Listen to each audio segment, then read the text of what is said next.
नमस्कार, जय महाराष्ट्र. माझं नाव अखिलेश शुक्ला. मी योगीधाम अजमेरा हाईट्स वनला राहतो. 2 दिवसापासून हे जे प्रकरण माझ्या घरचा व्हायरल होत आहे. एक वर्षच्या अगोदर मी माझ्या घरच्या इंटिरियर केला आणि इंटिरियरमध्ये माझा शू रॅक डाव्या बाजूनी उजव्या बाजूला केला.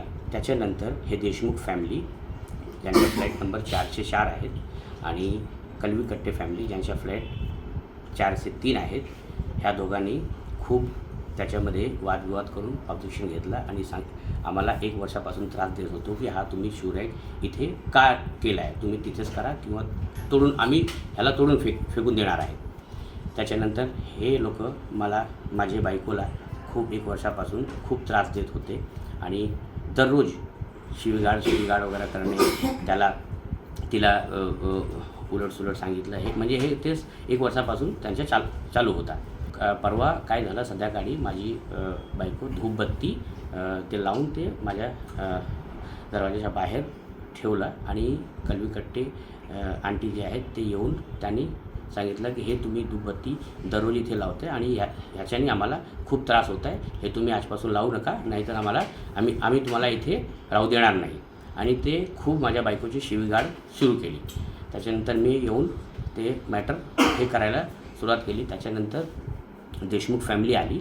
हे धीरज देशमुख आणि त्याचे लहान भाऊ हे येऊन माझी बायकोला खूप गालीगलोच हे करून ते सुरुवात केली आणि जोराने दरवाजाला आपटू लागले आणि माझी बायकोचे केस त्यांनी खेचून तिला एक झापड पण दिला आणि त्याच्यानंतर मी हे सोडायला प्रयत्न केला आणि त्यांनी मला पण खूप शिवीगाळ केली. हे दुसऱ्या बाजूनी करून हे व्हिडिओ व्हायरल करत आहेत.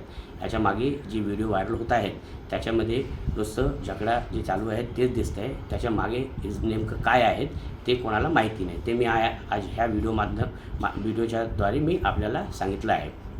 आणि मी आपल्याला सांगतो की हे जे देशमुख फॅमिली आम्हाला 1 वर्षापासून त्रास देत होते ते 2 दिवसाच्या अगोदर जे घडलं त्याच्यामध्ये माझेच मराठी भाई बंधूने सगळे येऊन मला सहकार्य केलं. त्यांनीच मला वाचवलं. आज हे आम्ही 5 पिढ्या इथे आहोत, महाराष्ट्रामध्ये आहेत आणि 100 वर्ष झाले आम्हाला. आणि परप्रांती कोण आहेत, आम्ही मराठी आहोत की नॉन मराठी आहोत हे आम्हाला कधीच माहिती नव्हता, कधीच कळलं नाही.